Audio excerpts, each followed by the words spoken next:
कहा अच्छा चलो रथ तैयार करो। कहां के लिए प्रभु आज्ञा है? ले चलो हमारे साथ चलो।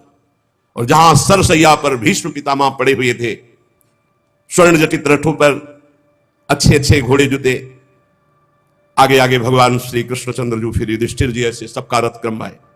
वहां जाके देखा तो मानो स्वयं सूर्य तेजोमय बाणों की सैया पर पड़े, वैसे भीष्म पितामह बाणों की सैया पर। सब जाकर के चरणों में प्रणाम किया। वहां पहले से ही बहुत से देवर्षि, राजऋषि, ब्रह्म ऋषि, पर्वत, नारद, धौम्य, भगवान व्यासदेव, बृहदश्व, भरद्वाज, शिष्यों के सहित भगवान परशुराम, वशिष्ठ, इंद्रप्रमद, त्रित, गृत्समद, असित, कक्षीवान, गौतम ऋषि, अत्रि, विश्वामित्र जी, सुदर्शन, भगवान सुखदेव जी और भी बड़े बड़े दिव्य महात्मा, कश्यप, अंगिरा, बृहस्पति, बड़े बड़े सब। क्यों? क्योंकि भीष्म पितामह ज्ञान समुद्र है। अब ज्ञान का सूर्य मानो अस्ताचल को जा रहा है। संपूर्ण ज्ञान भीष्म पितामह जी को, धर्म का, देश का, काल का विभाग, सब कुछ ज्ञान। सब ऋषियों आसपास मंडलाकार बैठे हैं। भगवान श्री कृष्णचंद्र जी समीप पहुंचे। आंख खोल के भीष्म जी ने देखा तो बाहर भी भावना से पूजन किया और अंदर भी हृदय में जो विराजमान प्रभु श्री कृष्ण है पूजा की, बाहर और भीतर दोनों जगह। सब पास बैठ गए। भीष्म पितामह जी की दृष्टि केवल श्री कृष्ण पर है और आंखों से आंसू बह रहे हैं भीष्म पितामह जी के। फिर युधिष्ठिर को नजदीक बुलाया और हाथ इशारे, तुम्हें बहुत कष्ट हुआ क्योंकि अन्याय का उस समय बोलबाला था। तुम लोग साधु सेवी, भगवत सेवी, तुमको इतना कष्ट नहीं होना चाहिए। तुम बचपन से दुख भोग रहे हो पांडवों। अतिरथी पांडु की मृत्यु के समय तुम्हारी अवस्था बिल्कुल छोटी थी, तब से आज तक तुम्हें कष्ट ही कष्ट झेलना पड़ा।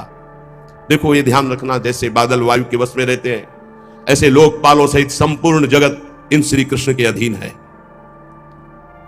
ये काल के भी काल है।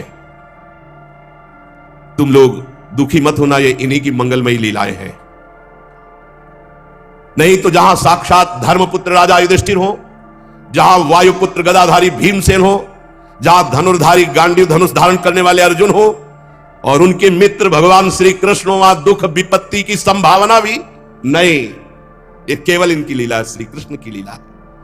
युधिष्ठिर, तुम इन कालों के भी महाकाल श्री कृष्ण को नहीं जानते हो। कब ये क्या करना चाहते हैं कोई भी नहीं जानता, बड़े बड़े ज्ञानी भी नहीं जानते। युधिष्ठिर, सब ईश्वर कोटि के जितने महात्मा है सब इनकी इच्छा के अधीन है।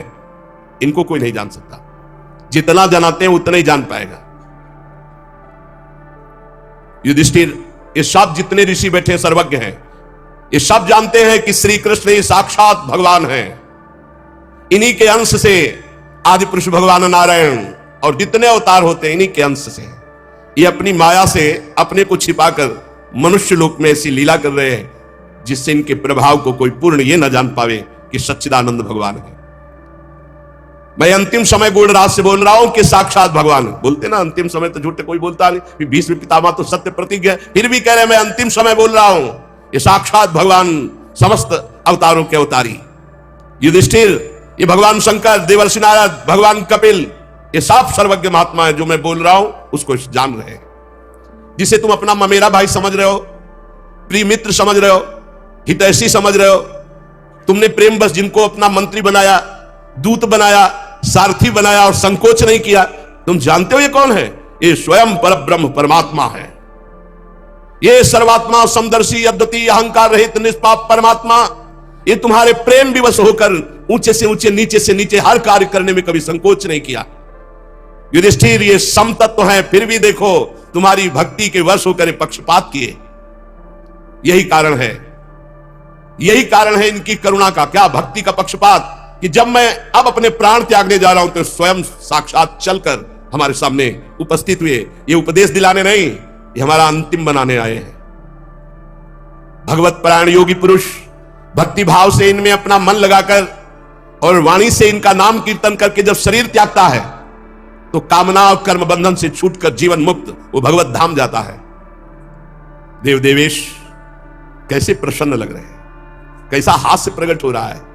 देखो ना, रक्त कमल के समान अरुण नेत्र कैसे उल्लसित है, कैसा श्रीमुख।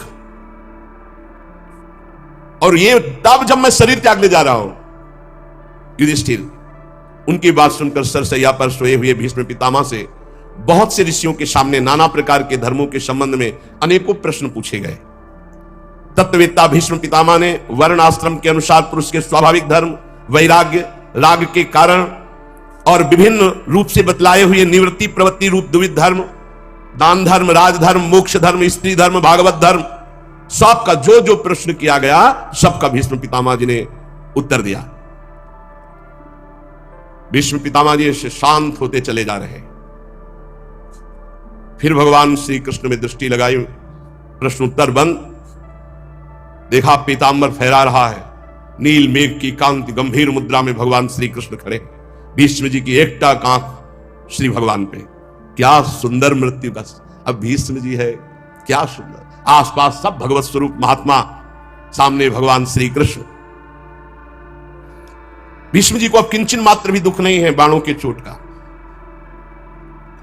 समस्त इंद्रियों को एक जगह रोक दिया, मन को एकाग्र किया और भगवान श्री कृष्ण से कहा, इतिमति रूप कल्पिता वितृष्णा भगवती सात्वत पुंगवे विभूमि स्वसुखम उपगते क्वचिद विहर्तुम प्रकृतिमुपेयुष यद्भव प्रवाह त्रिभुवन कमनम तमालवर्णम रविकर गौरवरांबरम दधाने वपुरल ककुलावृताननाब्जम विजय सखे रतिरस्तु में वद्या। मृत्यु का समय है। मैंने आज तक अपनी बुद्धि को बचा के रखा है बलिहारी, समस्त साधनों से पवित्र करके शुद्ध एवं कामना रहित करके आज तक बचा कर रखा है। हमारी बुद्धि ने किसी का वर्ण नहीं किया, कुंवारी है। हे श्री कृष्ण, आज इस बुद्धि का वर्ण करो आप, अंतिम समय है। आज तक बचा के रखा है, निष्कलंक है, परम पवित्र है, कामना रहित है, समस्त साधनों से पवित्र की हुई बुद्धि आज मैं आपको समर्पित करता हूं, स्वीकार करो। कुंवारी है बुद्धि, वर्ण कर लो आप। जो सदा सर्वदा आनंद स्वरूप में स्थित रहते हैं, अपने ही स्वरूप में रमण करते हैं, लीला करने की इच्छा से प्रकृति को स्वीकार करते हैं। यह सृष्टि परंपरा जिनके ही इच्छा से चल रही, जिनका शरीर त्रिभुवन सुंदर श्याम तमाल के समान श्यामला, जिस पर सूर्य रश्मियों के समान श्रेष्ठ पीतांबर लहरा रहा, कमल सदस्य नेत्र, कमल सदस्य मुख, घुंघराली अलकावली मुस्कुरा रहे। हे अर्जुन सखा, हे श्री कृष्ण, मेरी निष्कपट प्रीति आप में हो।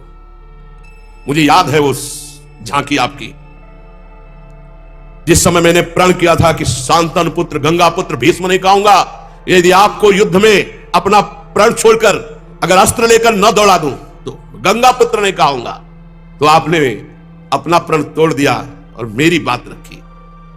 बड़ी विलक्षण झांकी, मुख पर घुंघराली हल्के, घोड़ों की टाप से उड़ी हुई धूल, पसीने की छोटी छोटी बूंदें, मुझे याद है वो झांकी। और मैं अपने दिव्यास्त्रों से आपके शरीर को बेंध रहा था। ये पूजा आपके कवच को छिन्न भिन्न कर दिया, पर उस समय भी मेरा मन, मेरा प्राण, मेरा शरीर, मेरा अंतःकरण, मेरी आत्मा आपको समर्पित थी। अर्जुन सखे, आपने पार्थ के लिए सब सैनिकों की आयु छीन ली, विपक्ष की। मेरी परम प्रीति है आप में, आज खोल के बोलना, मेरी परम। उस समय भी मैं, जिस समय आपको बाण मार रहा था, मेरा जीवन, मेरा प्राण, मेरा आत्मा, मेरा सर्वस्व आप थे, खेल था। अर्जुन जब अपने मुझ जनों को देख करके मोहित हुए, तब आपने उनकी अविद्या का नाश करने के लिए विशुद्ध गीता का उपदेश किया। ऐसे गीता गायक श्री कृष्ण में मेरी प्रीति है। श्री कृष्ण, भला आप ईश्वर की प्रतिज्ञा को कोई तोड़वा दे, लेकिन आपने मेरी बात रखने के लिए जैसे सिंह हाथी को मारने दौड़े, ऐसे रथ का पहिया लेकर कूद पड़े मुझे मारने के लिए। प्रभु, और मुझ आताताई ने उस समय भी आपके ऊपर बाण चलाए, आपका कवच तोड़ डाला। अर्जुन के रोकने पर भी बलपूर्वक जब मेरी तरफ दौड़े, मैंने बाण और धनुष रख दिया और कहा, जय हो आपकी। आपने अपना प्रण तोड़ करके मेरे प्रण की रक्षा किया, मार डालिए, मुझे कोई फर्क नहीं पड़ता। उस समय भी रोषपूर्ण दृष्टि और भक्तवत्सलता झलक रही थी। ऐसे श्री कृष्ण में मेरी एकमात्र गति हो। अर्जुन के रथ की रक्षा में सावधान, बाएं हाथ में घोड़ों की रास, दाहिने हाथ में चाबुक और मुख पर अपूर्व शोभा, उस महाभारत युद्ध में मैंने सदैव इसी रूप को देखा है। और मैं मरणासन मरने जा रहा हूं, तो आप करुणा करके पार्थ सारथी मेरे सामने खड़े हो। मेरी परम प्रीति आपके चरणों में हो। जिनकी लटकीली सुंदर चाल, हाव भाव चेष्टाएं, मधुर मुस्कान, प्रेम भरी चितवन, अंतिम समय एकदम गोपियां रासलीला में जो सुख प्राप्त किए, ऐसे श्री कृष्ण का आलिंगन, ऐसे श्री कृष्ण के साथ प्रेमोन्माद से मत वाली होकर नृत्य करना, मैं चिंतन करता हूं सुख का। और ऐसे श्री कृष्ण में मेरी परम प्रीति हो। जिस समय युधिष्ठिर का राजसूय यज्ञ हो रहा था, मुनियों और बड़े बड़े राजाओं से भरी हुई सभा में सबसे पहले इन्हीं श्री कृष्ण की अग्र पूजा हुई मेरी आंखों के सामने। वही प्रभु आज मेरी मृत्यु के समय मेरे सामने खड़े, कितने कृपालु हैं। वास्तव में इस समय मैं श्री कृष्ण को प्राप्त हो रहा हूं। न भय है, न भ्रम है, न कोई संशय है। समस्त ऋषियों, सबके हृदय में विराजमान श्री कृष्ण को मैं प्राप्त हो रहा हूं। धीरे धीरे वाणी मौन, नेत्र मूंद लिए। जे ही सबने देखा भीष्म पितामह की वाणी रुक गई, दृष्टि मुंद गई। सब एकदम अचानक खड़े हो गए और देखा प्राण रहित भीष्म का शांत शरीर। भगवान में सबसे कहा, मैं भगवान को प्राप्त हो रहा हूं। ये अंत है, सामने भगवान खड़े, दृष्टि, मन, बुद्धि, चित्त, प्राण सब भगवान के चरणों में समर्पित कर दिया। अनंत ब्रह्म श्री कृष्ण में भीष्म पितामह जी वैसे ही लीन हो गए। आप चारों ओर सन्नाटा छा गया, जैसे दिन के बीतने पर संध्या काल के बाद पक्षियों का कलरव शांत हो जाता है। उसी समय देववाद्य बजने लगे, आकाश से पुष्पों की वर्षा हुई। भगवान श्री कृष्ण भी शांत गंभीर मुद्रा में, भीष्म जी का जीवन लीला शांत हुई। युधिष्ठिर जी भगवान की आज्ञा के अनुसार अंत्येष्टि संस्कार कराए। मुनियों ने भगवान श्री कृष्ण की पूजा अर्चना वंदना की। फिर सब ऋषिजन अपने अपने आश्रम को लौट गए। शौनक जी ने पूछा, धार्मिक शिरोमणि महाराज युधिष्ठिर ने अपनी पैतृक संपत्ति को हड़प जाने के इच्छुक आताताइयों का नाश करके अपने भाइयों के साथ किस प्रकार से राज्य शासन किया, कौन कौन से काम किए? क्योंकि महाराज युधिष्ठिर की भोगों में तो प्रवृत्ति थी नहीं। सूत जी कहते हैं, संपूर्ण सृष्टि को जीवित करने वाले भगवान श्री हरि कलहाग्नि से दग्ध कुरुवंश को पुनः अंकुरित कर युधिष्ठिर को उनके राज्य सिंहासन पर बैठाकर बहुत प्रसन्न हुई। भीष्म पितामह अंतर्ध्यान हो चुके, उनके वचनों से युधिष्ठिर की सब भ्रांति मिट गई। भगवान के आश्रय से समुद्र पर्यंत सारी पृथ्वी का शासन, समस्त राजा लोग उनकी आज्ञा में, ऐसा महान पद युधिष्ठिर जी को प्राप्त हुआ। भगवान महल की जितनी भी देवियां हैं सबसे मिल रहे हैं। फिर युधिष्ठिर जी से कहा कि हमें जाने की अनुमति दीजिए। युधिष्ठिर जी बार बार हृदय से लगा रहे हो, कह रहे कि कैसी बात कहते हो, कौन ऐसा होगा जो आपको जाने की अनुमति दे, पर आपको जिसमें सुख मिले भगवान आज्ञा करिए, रथ तैयार किया जाए और अब हम द्वारिकापुरी के लिए चलते हैं। समान उम्र वालों को आलिंगन किया, छोटी उम्र वालों ने जो भगवान को प्रणाम किया तो आशीष दिया। सुभद्रा, द्रौपदी, कुंती, उत्तरा, गांधारी, धृतराष्ट्र, युद्ध, कृपाचार्य, नकुल, सहदेव, भीमसेन, धौम्य, सत्यवती, ये सब मूर्छित से हो रहे हैं भगवान के वियोग की भावना में। मुरली मनोहर सारंगपाणी भगवान श्री कृष्णचंद्र जी द्वारिकापुरी जाना चाहते, इस बात से सब विकल हैं। भगवत भक्त संत पुरुषों के संग से जिनका दुस्संग छूट गया है, वह विचारशील पुरुष भगवान के मधुर मनोहर सुयस को, नाम को एक बार स्वाद पाले तो छोड़ नहीं सकता। फिर उन नामी उन भगवान के रूप का ये तो बैठ करके वार्ता करना, खेलना, हंसना, खाना पीना, ये कैसे जी सकते हैं भगवान के बिना? जो दुस्संग त्यागी सत्संगी जन है, उनको एक बार चस्का लग जाए भगवान की कथा का, भगवान के नाम का, तो वो जीवन त्याग सकते हैं। भगवान का भजन या भगवान की लीला कथा नहीं त्याग सकते। फिर जिनको सामने भगवान खेले, हंसे, खाए, वो ये सब पांडव कैसे विरह सह सकते हैं? भगवान ने सुभद्रा जी की तरफ देख करके प्रसन्न मुद्रा में संतोष धारण करो। राजा युधिष्ठिर द्वारिका जाने के लिए व्यवस्था कर रहे। भगवान किसी को मधुर मनोहर वचनों से, किसी को दृष्टि से, किसी को छू को, किसी को बोलकर, किसी को हृदय से लगा के सबको संतुष्ट कर रहे हैं। भगवान के प्रस्थान के समय मृदंग, शंख, भेरी, वीणा, ढोल, नरसिंगे, धुंधुरी, नगारे, घंटे, दुंदुबियां एक साथ बजने लगी। भगवान के दर्शन की आकांक्षा से हस्तिनापुर में भीड़ लग गई। भगवान के प्रिय सखा घुंघराले वाल वाले अर्जुन ने प्रीतम श्री कृष्ण का श्वेत छत्र पकड़ रखा है, जिसमें मोतियों की झालर लटक रही, रत्नों का डंडा, उसको पकड़े हुए। उद्धव और सात्विकी बड़े भाव से चंवर डुला रहे। भगवान जे भी रथ चला, चारों ओर पुष्पों की वर्षा, बड़ी मधुर झांकी। दिव्य ब्रह्म ऋषि लोग वेद वाक्य उच्चारण कर रहे हैं, आशीष सुनाई दे रहे हैं। हस्तिनापुर की रमणियां भगवान श्री कृष्ण के रूप में चित्त को लगाए हुए हैं और आपस में बात कर रहे हैं। सखी, ये सनातन परम पुरुष परमात्मा है, जो प्रलय के समय भी अपने अद्वितीय निर्विशेष रूप में स्थित रहते हैं। जब प्रलय होता है तो ब्रह्मा जी संपूर्ण सृष्टि समेट करके इन्हीं में समा जाते हैं। ये जगदात्मा ईश्वर है, संपूर्ण जीव इन्हीं में लीन होते हैं और फिर इन्हीं से प्रकट हो जाते हैं। ये देखो, सब जीवों को मोहित करते हुए छुपे हुए कैसे हैं। इस जगत में जिसके स्वरूप का साक्षात्कार जितेंद्रीय योगी अपने प्राणों को वश में करके भक्ति से प्रफुल्लित निर्मल हृदय से किया करते, वही है श्री कृष्ण साक्षात परब्रह्म मेरे नेत्रों के सामने है। सखी, वास्तव में उसी का जीवन धन्य है जिसने इनको देखा, जिसने इनकी सुंदर लीलाओं का गायन और श्रवण किया। जब भगवान की हेतु की कृपा होती तब लीला गायन, लीला श्रवण, नाम जब इनमें रुचि होती है। बड़ा प्रशंसनीय है वो जो भगवान के नाम गुण रूप लीला धाम में, और धन्य है यदुवंशी जो इनके साथ खा पी कर हंस खेल कर महान सुख ले रहे हैं। हे सखी, बड़े हर्ष की बात है कि द्वारिका ने सब लोगों का तिरस्कार करके सौभाग्य प्राप्त किया, क्योंकि ये द्वारिका में विराजमान है।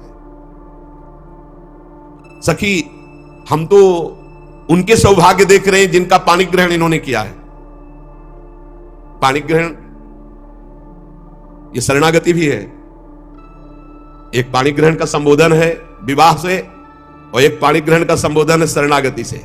हम तो सखी धन्य धन्य उनको मानती है जिनका पाणी ग्रहण भगवान बाहु पकड़ लेते हैं शरणागत की।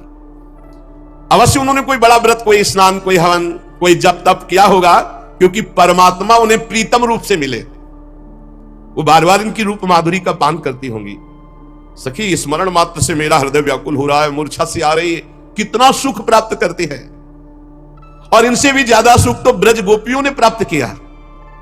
सखी, धन्य है वो ब्रज गोपियां जिनके इशारे पर ये नंद नंदन नाचते। सखी, सबसे बड़ा सुख श्री रुक्मिणी जी को मिला द्वारिका। शिशुपाल आदि मत वाले राजाओं का मान मर्दन करके अपने बाहुबल से उठा लाए, अपहरण कर। प्रद्युम्न, शांबांब आदि कितने इनके पुत्र हैं।